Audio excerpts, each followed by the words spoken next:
හයියාලුවනි මෙතු ෆ්ලොග්ස් YouTube channel එකට ඔයාලා සෑම දිනම ආදරෙන් පිළිගන්නවා.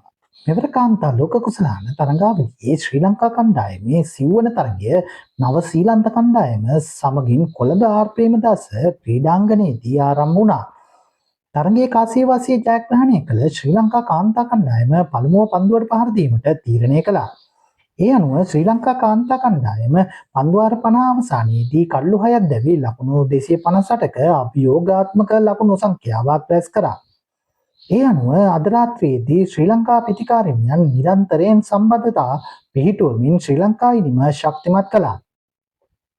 ශ්‍රී ලංකා කණ්ඩායම සාර්ථක ආරම්භයක් ලබා දෙමින් නායක චමරිය අප්‍රපත්තු සමගින් විශ්මි ගුණරත්න පන්දු 139කදී සාර්ථක ලකුණු 101ක සම්බන්ධතාවයක් පිහිටුවීමට සමත් වුණා.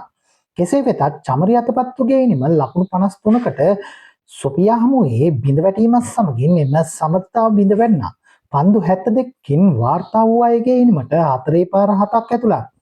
ඉන් අනතුරුව නැවතත් දෙවන විකට්ටුවට විශ්මි සමගින් එක් වූ හසිනි පෙරේරා පන්දු 33කදී ලකුණු 24ක් එක්කලා.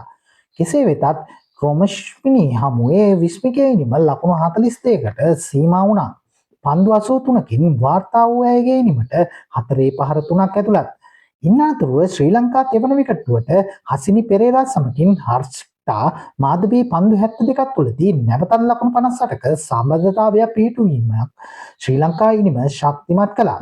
කෙසේ වෙතත් බීරි හමුවේ හර්ෂිතාගේ ඉනිම ලකුණු 26කට සීමා වුණා. පන්දු 31ක් තුළදී වාර්තා වූ අයගේ ඉනිමට 4/2ක් ඇතුළත්.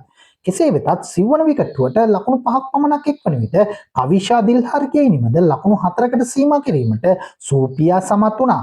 පස්වන විකට්ටුවට නැවතත් ලකුණු 10ක් පමණක් එක්වන විට හසිනි පෙරේරාගේ ඉනිමද ලකුණු 44කට සීමා කිරීමට බීරි සමත් වුණා. පන්දු 61ක් තුළදී වාර්තා වූ අයගේ ඉනිමට 4/6ක් ඇතුළත්. ඉන් අනතුරුව නැවතත් 6 වන විකට්ටුවට නිලක්ෂිත සිල්වා සමගින් පියුම් බඩලගේ පන්දු 30කදී වේගවත් ලකුණු 35ක සම්බන්ධතාවයක් පිහිටුවමින් ශ්‍රී ලංකා ඉනිම නැවත ශක්තිමත් කළා. ශ්‍රී ලංකා 7 වන විකට්ටුවට අවසන් මොහොතේදී නිලක්ෂිත සිල්වා සමගින් අනුෂ්කා සංජීවනී පන්දු 14කදී වේගවත් ලකුණු 25ක සම්බන්ධතාවයක් පිහිටුවීමට සමත් වුණා. අනුෂ්කා සංජීවනී පන්දු 6කදී නොදැවී ලකුණු 6ක් රැස් කරා. වාර්තාගත ඉනිමක් ක්‍රීඩා කළ නිලක්ෂිත සිල්වා පන්දු 28ක් පමණක් වැය කරමින් නොදැවී ලකුණු 55ක් රැස් කරා. 4/7ක් සහ 6/1ක් ඇගේ ඉනිමට ඇතුළත්. මෙහිදී නිලක්ෂිත සිල්වා විසින් ශ්‍රී ලංකා කාන්තා එක්දින ඉතිහාසයේ වේගවත්ම අර්ධ ශතකය අද රැස් කළා. පන්දු 26ක් පමණක් වැය කරමින් එම ලකුණු 50 වාර්තා කළා. ශ්‍රී ලංකා කාන්තා කණ්ඩායම ලකුණු ලබා ගැනීමේදී පළමු පන්දු වාර 10 තුළදී ලකුණු 52ක් රැස් කළා. පන්දු වාර 20 අවසන් වන විට ලකුණු 87ක් රැස් කරා. පන්දු වාර 30ක් වන විට ලකුණු 131ක් රැස් කරා. පන්දු වාර 40ක් වන විට ලකුණු 178ක් රැස් කරා. පන්දු වාර 45ක් වන විට ලකුණු 211ක් රැස් කරා. ශ්‍රී ලංකා කාන්තා කණ්ඩායමේ කල්ලු බිඳ වැටීම දෙස බැලීමේදී පළමු වැන්න බිඳ වැටුනේ ලකුණු 101ක් වන විටයි. දෙවැන්න 125 දී, තෙවැන්න 183 දී, සිව්වැන්න 188 දී, පස්වැන්න 198 දී සහ 6 වැන්න 239 දී බිඳ වැටුණා. පන්දු යැවීමේදී සුපියා පන්දු වාර 9යි නිලකඩු පන්දු වාරයක් සමගින් ලකුණු 54කට කඩලු 3යි. බීරි පන්දු වාර 7කදී ලකුණු 39කට කඩලු 2යි. රොසෙමෙරි පන්දු වාර 6කදී ලකුණු 29කට කඩලු 1යි. ශ්‍රී ලංකා ඉනිම අවසන් වීමෙන් පසු කොළඹ ආර් ප්‍රේමදාස ක්‍රීඩාංගණය වෙත ධාරා නිපාත වර්ෂාවක් පතිත වීම ආරම්භ වුණා.